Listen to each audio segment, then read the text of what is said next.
Hello, I'm Simon Whistler, you're watching Top 10 Net, and in the video today, the top 10 famous people allegedly killed by the Illuminati. From the Bilderberg Group to the Illuminati, many people believe that the richest of society control the world and have the power to decide who lives and who dies. It's certainly not out of the question. 8 of the richest men in the world have more wealth than half of the world's population combined. So why would it be surprising if they came together to promote their own interests? And what would they do if their interests became threatened? The answer is as clear as a cloudless sky. The people who threaten their power might end up dead. In the video today, we look at 10 famous deaths that might have been murders ordered by the Illuminati.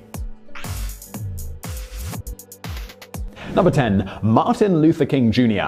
Martin Luther King Jr. was more than just a black leader. He was more than just a civil rights leader or a champion of the poor. Dr. King was a threat to the most powerful men in the wealthiest country in the world. The fear that they had of him was demonstrated in the fact that he was under constant surveillance by the FBI. A letter was even sent to King's address suggesting that he commit suicide rather than have his sins be shared with the public. FBI Director J. Edgar Hoover even went so far as to say Dr. Martin Luther King is the most notorious liar in the country. Near the end of his life, Dr. King had begun to discuss and champion issues that transcended race, issues of class conflict, and the importance of solidarity amongst workers. Dr. King would arrive in Memphis to lend support to the Memphis sanitation workers' strike, and not long after, a man would take his life. Many people know the name of King's convicted killer, James Earl Ray, but few realize that a separate wrongful death lawsuit was filed and that a jury concluded that there was a conspiracy to murder Dr. King. Lloyd Jowers, the owner of a restaurant near the motel where King was assassinated, put forward evidence detailing the conspiracy, alleging that James Earl Ray was just a scapegoat. Even King's family does believe that Ray was innocent. The claims he made, as well as other evidence presented by the King family, led to the wrongful death conviction. However, despite the ruling of the jury, the Department of Justice rejected the ruling of the jury, citing the lack of evidence. Number 9. John F. Kennedy. The assassination of John F. Kennedy and the reasons for it has probably become one of the most debated in modern political history. A transformative figure who became the youngest man ever elected president, Kennedy was sworn into office during a tumultuous period in American history. Abroad, Kennedy had to ease rising tensions with the Soviet Union, while at home the demands of equal rights by African Americans was not going away. These same ideas of freedom and equality were being espoused by the formerly colonialized people of Vietnam and their leader Ho Chi Minh, who aligned himself with the Soviet Union. President Kennedy had to make a decision. He could follow the advice of his generals and impede Vietnam's ability to choose a socialist-style government, or choose a path of non-intervention. Years earlier, President Dwight D. Eisenhower warned about the military-industrial complex, stating, "We must guard against the acquisition of unwarranted influence, whether sought or unsought, by the military-industrial complex." So did Kennedy hesitate to fully commit to a war in Vietnam? And is that what led to his death?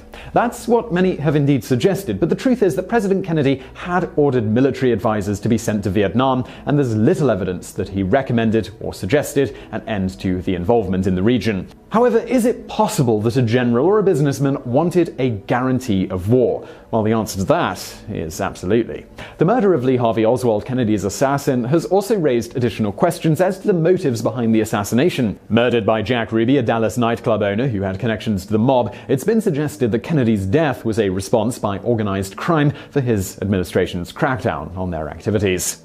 Number 8. Sam Cooke. A musical icon known for recording hits like Twisting the Night Away, Wonderful World, Chain Gang, and the legendary A Change Is Gonna Come, Sam Cooke was an artist who threatened to change the music industry. A man who had managed to compile a string of 29 consecutive top 40 hits between the years of 1957 and 1964, this put Cooke in a very unique position. He was an absolute cash cow. And, well, he knew it, and record executives knew it too. As a result of his success, Cooke was able to negotiate ownership of his master recordings, which was an industry rarity. And although he was such a commercially successful artist, Cooke was still an active participant and voice in the civil rights movement. A Change Is Gonna Come became the song of the civil rights movement, and Cooke would put his money where his mouth was, demonstrated by his arrest for disturbing the peace for attempting to check into a whites-only hotel. Cooke, he represented a threat to the status quo, and one night in a dingy motel, he was shot and killed. The details of his death remain murky, but what has been reported is that Cook, in a rage, charged at the motel clerk, prompting her to shoot him. Allegedly, Cook had forced himself onto his female companion, who had run away in fear. Upon returning to the motel, the clerk felt compelled to fire. However, his funeral, it would suggest otherwise. After attending Cook's funeral, Etta James claimed the singer's body was ravaged in a manner inconsistent with the short scuffle reported. In her biography, she would go on to say that Cook looked badly beaten, and his head was almost separated from his right shoulder. Further, his face was smashed in, and his hands were totally crushed. It must be said here that the clerk who Cook engaged in with this struggle, who separated his shoulder and crushed his hands, was a small 55-year-old woman. Number 7. Marilyn Monroe. Many know Marilyn Monroe as simply a sex symbol, but she was much more than that. Monroe was a rebel who did not flinch when it came to associating herself with those who seemed undesirable. When the McCarthy hearings were in full swing, she was warned against associating with Arthur Miller, a well-known playwright, but she did so anyway. Her testimony resulted in Miller being spared from jail. In addition, when legendary black singer Etta James was kept from performing at a prominent jazz club, Monroe asked for her friend to be hired and promised to sit in the front row every night she was there. The owner relented and James was allowed to perform. James credits Monroe with greatly aiding her career and allowing her to play at bigger venues from then on. It was this same rebelliousness that may have gotten Monroe in trouble, though. As a result of her movie stardom and her great beauty, Monroe came into contact and formed relationships with people of the highest order in the United States, and this included the Kennedys. There are several theories outlining the reasons for Monroe's death, supposing that her demise was not a genuine suicide. In Victim, The Secret Tapes of Marilyn Monroe by Matthew Smith, he argued that the CIA knew Monroe and Robert Kennedy were having an affair, and he killed her as a reprisal for the Kennedy family's disastrous Bay of Pigs invasion. Another theory outlined in the book, Double Cross, was that Monroe was actually murdered on the orders of Chicago mafia boss Sam Giancana. The authors argue that she was killed in order to send a message to Robert Kennedy so that he would back off his crusade against the mob. Number 6. John Lennon. The singer, songwriter, and arguably the most influential Beatle, died like all of our cases in this video, under suspicious circumstances. The Beatles catapulted onto the American scene, eventually becoming the best-selling band in history. However, much like Sam Cooke, their commercial success didn't exclude them from social activism, as the Beatles became a symbol of the counterculture of the 1960s. The most radical of the group was undoubtedly John Lennon, and one only has to go as far as his song Imagine to see this. In his song, he proposes a world without hunger and war, and it's easy to see how this rhetoric can pose a threat to the establishment. In December 1980, 25-year-old Mark David Chapman shot down Lennon as he exited his limousine. Prosecutors have claimed that Chapman was a loner and angry with the fact that his hero had proved to be phony. The theory was widely accepted, despite the fact that it worked to not only cast aspirations on Lennon's authenticity, but also served to undermine his message. A recent report, however, has come to argue that Lennon was actually killed by the CIA. In a newly published work, Phil Strongman argues that Chapman was a stooge made to take the blame. One of his major points attempts to undermine the idea that Chapman was indeed a fan of Lennon. Strongman says, Chapman, the supposed Lennon obsessive and fan of fans, did not own one Lennon single, book, or album. Another example made to label Chapman as a stalker was the claim that he had 4 hours of tapes of Lennon's songs in his rucksack on the day of the shooting. They have never been photographed or produced for the simple reason that they do not exist. Number 5. Michael Jackson. The King of Pop needs no introduction. However, a recent interview by his daughter, Paris Jackson, reveals that his death was no accident, at least allegedly. According to his daughter, Michael Jackson was murdered, and she plans on seeking justice.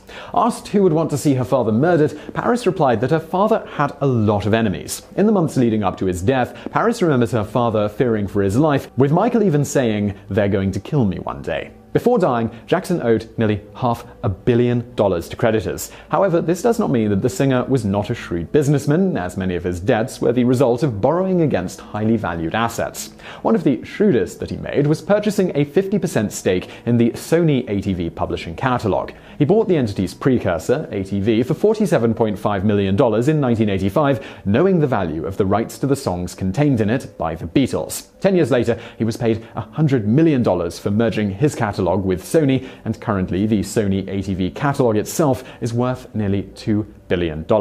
This is because of its ownership of copyrights to songs by the Beatles, Bob Dylan, Taylor Swift, Lady Gaga, as well as many others. Number 4. Abraham Lincoln. The most well-documented conspiracy in this video is the assassination of Abraham Lincoln by John Wilkes Booth. A fierce Southerner loyal to the Confederacy, Booth murdered Lincoln as part of a larger plan to reinvigorate the defeated South. Not only was Lincoln meant to die, but his vice president and Secretary of State were as well. George Esderod was tasked with killing Vice President Andrew Johnson, but lost his nerve and was eventually hanged for his participation. Another member of the conspiracy was Lewis Powell, who attempted and failed to kill the Secretary of State, William Seward, injuring the secretary, his son, and his bodyguard before being disarmed. He too was later executed for treason. Number 3. Jimi Hendrix. Another case of a star meeting his demise far too soon was the overdose of Jimi Hendrix. The rock and roll legend died at the age of 27, but still managed to become arguably the most accomplished guitarist in history.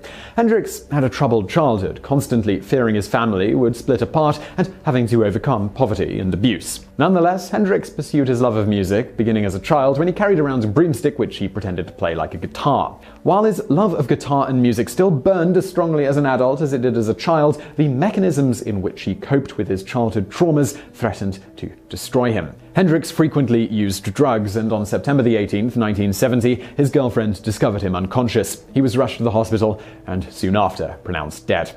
The official cause of death was asphyxia while intoxicated with barbiturates. But this is something that is now being called into question. John Bannister, the doctor who attempted to revive Hendrix at the hospital, has supported claims, at least in confirming they are plausible, that Hendrix was actually murdered. Allegedly, Hendrix's manager, Michael Jeffrey, believed the guitar player was worth more to him dead than alive. This claim was put forward by a former Hendrix roadie named Tappy Wright, who believes Hendrix was murdered. His frequent drug and alcohol use made Hendrix unreliable and thus less valuable. Jeffrey placed a $2 million life insurance policy on his client and hired men to carry out the task. This is, of course, only according to Wright. Number 2. Princess Diana. Like Michael Jackson, Princess Diana feared the worst. She believed, and quite possibly knew, that she was going to be killed. In a letter to Paul Burrell, Diana's butler, the princess shared her fear of death.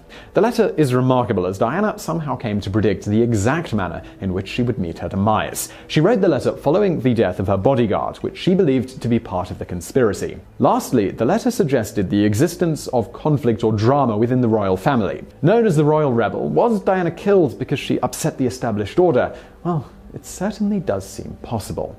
Number 1. Robert F. Kennedy. For those who do not know the full story of Robert Kennedy's assassination, well, I hope you're sitting down. It seemed at the time to be an open and shut case, as the killer, Sirhan, was arrested with a literal smoking gun. Sirhan later stated his obsession for killing Kennedy was a result of RFK's support of Israel. Sirhan, a Palestinian refugee, allegedly wanted to kill Kennedy on behalf of all the exploited people of his country and the region as a whole. The story, though, it soon became more complicated. When Sirhan was apprehended, he was facing Kennedy directly. However, the bullets that killed Kennedy hit him from behind. Guests remember Sirhan only being able to fire 2 shots at Kennedy before being tackled, eventually getting off a total of 8 shots. In the hotel room where Kennedy was shot, investigators found a total of 14 shots lodged in the room, as well as in other victims. This simply does not add up. How could a gun only containing 8 shots be used to fire a total of 14? For those who are skeptical, an audio recording was made available from the shooting, and it too seems to confirm that there were more than 8 shots fired. So this leaves us with the question mark: who killed Robert F. Kennedy? 3 men were pictured and seen the night Bobby Kennedy was assassinated,